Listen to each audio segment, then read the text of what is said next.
اسماعیل صاحب رحمۃ اللہ علیہ اس مدرسے کے روح العمل تھے۔ انہوں نے اس مدرسے کی پہلی اینٹ سے لے کر کے مدرسے کی تعمیر کرایا، کیا ہوا اور کیسے کرے، کیسی پریشانیوں کو جھیلا اور کس طرح سے کر کے مدرسے کی بنیاد قائم کی۔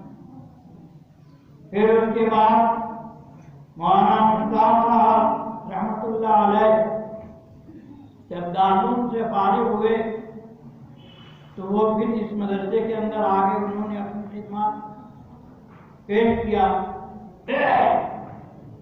اور پوری زندگی انہوں نے وقف کر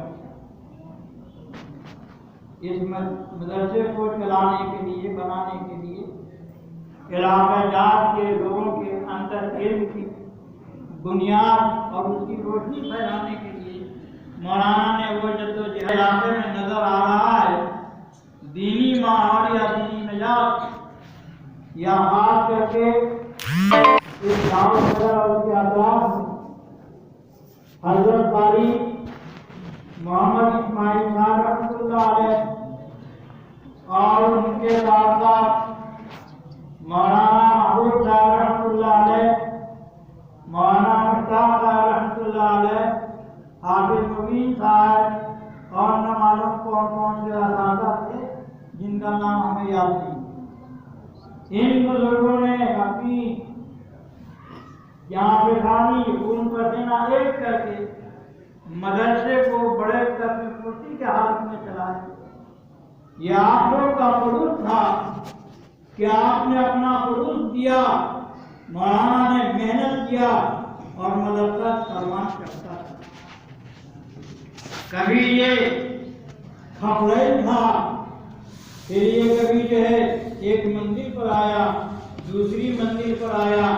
یہ مسجد بھی اس پوزیشن میں نہیں تھی جس پوزیشن میں یہ پہلے تھی۔ اب تو پوزیشن پر میں نے حالت ہی اتنی بدل گئی ہے کہ ہم آنے کے باوجود اسی مہمان خانے میں ٹھہرتے تھے، لیکن آج جو ہے تو اب یہ پتہ نہیں چلتا کہ ہم مسجد میں کیسے داخل ہیں۔ یہ گیٹ چھوڑ کر کے دوسری گیٹ کی طرف آئے تو پتہ نہیں چل رہا کہ اوپر جانے کا راستہ ہے کہ نیچے جانے کا راستہ ہے۔ بس تو یہ ساری کوششیں، یہ ساری چیزیں، یہ ساری رفت بدل جو ہے مولانا نے اپنے وقت میں کیا۔ اللہ تعالیٰ اس کو جزائے خیر دے۔